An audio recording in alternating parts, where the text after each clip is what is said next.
control. Israel can't manage because Israel obviously goes too far. Obvious, you know what I mean? They're taking our F-15s and flying them down city streets to go blow up somebody's apartment.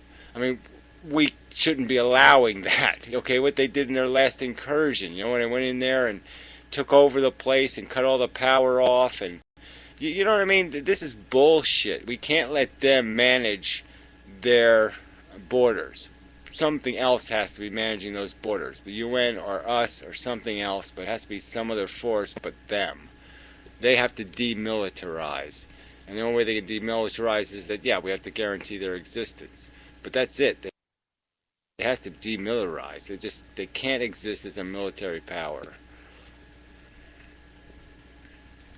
Well, they're going to give this Palestinian state, and the only reason they're going to give that state the right to exist is because they don't want Arabs to become the majority demographic in Israel, which, you know, through the birth rates, that's what's happening.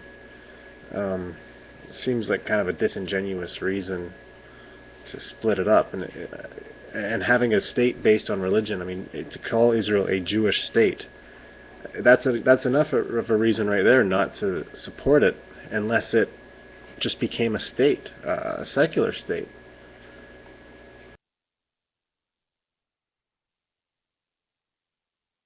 Yeah, well, like I said, I've always found that offensive. I just find the whole very idea that we would create a Jewish state, you know, was really offensive, because I don't have my own state, you know, fuck that shit. What do you mean they get their own state? No, that's just bullshit. You have a democracy, and that's what you have. I mean, America should be supporting democracies, not states, not religious states.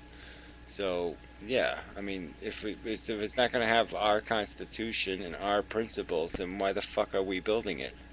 So that was just a huge mistake right there. But so I agree with you. I mean, it should be a secular nation, but that's, like I said, they don't want that.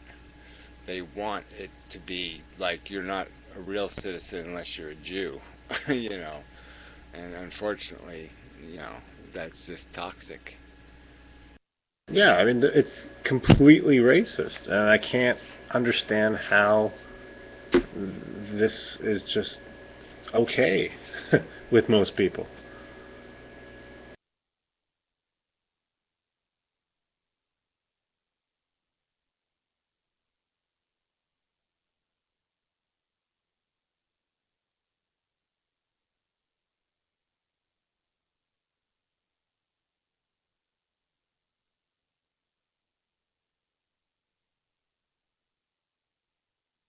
Yeah, well, like I said, they got this, you know, they got the same color uniform as we have, or whatever the standard is. But you know, what makes countries allied? I mean, yeah, I guess, you know, well, whatever. You know, I mean, I guess if you're going to pick sides, it's easy to pick Israel.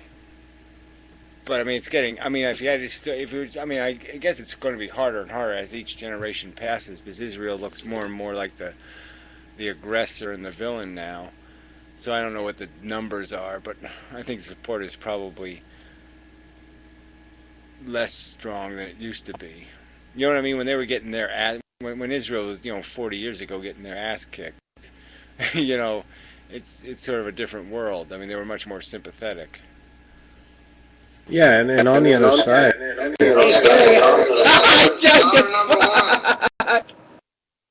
it's easy to you know, get caught up in what's wrong with Israel, but then you take a look at the Arabs, and it's just like, oh shit, we better give the Israelis some more F-15s.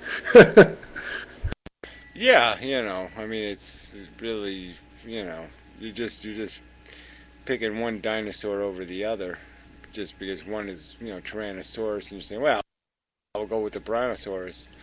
You know, go with something that's less, might shit on you, but it's not going to bite your head off.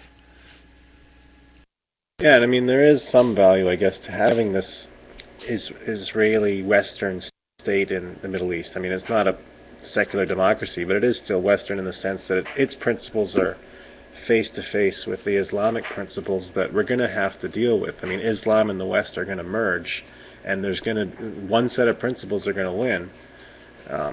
Might as well start that confliction, that merging now over there. Yeah, I don't know. I mean, I just think that it might have been so much better if Israel wasn't there. Then maybe everything would have gone the Iraqi way. I mean, Iraq before the war, the whole idea that it was for a Muslim country, it was pretty secular.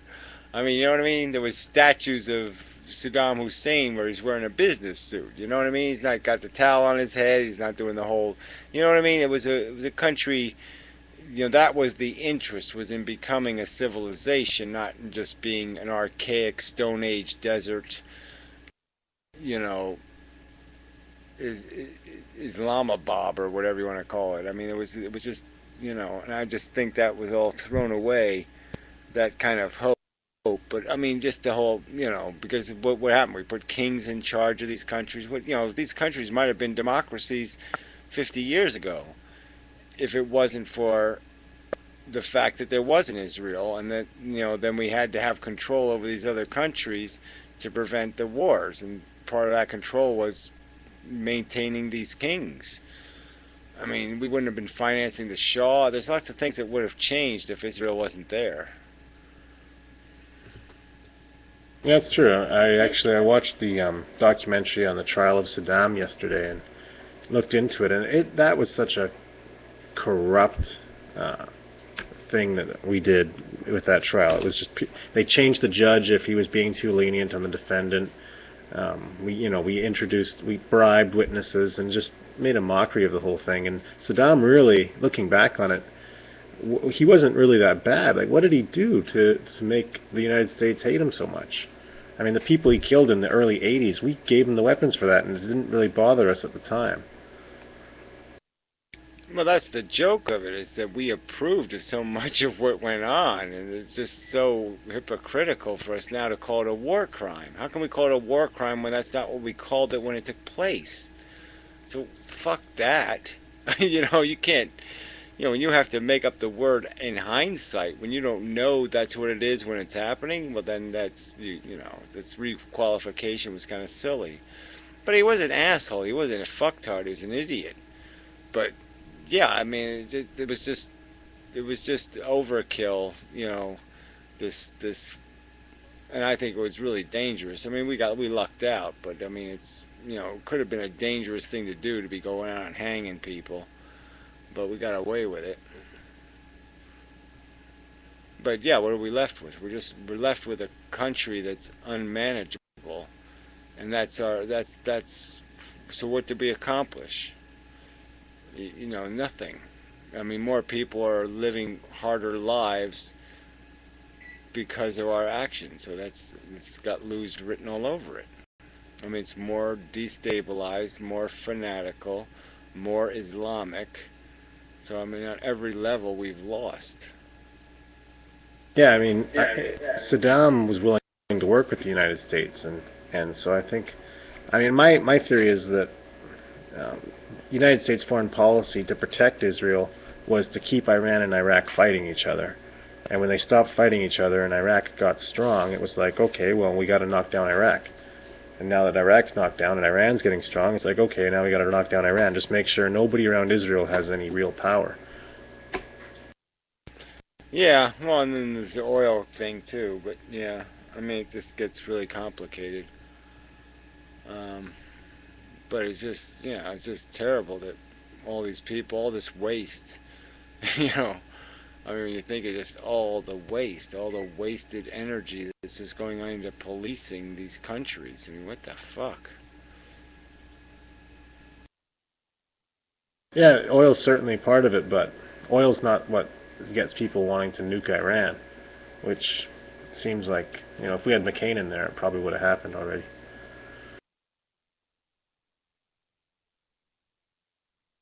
Yeah, well, it's scary to think how reckless people are. Um, but yeah, Iran's no Iraq, as they say. So I don't know what the fuck would happen if we went there.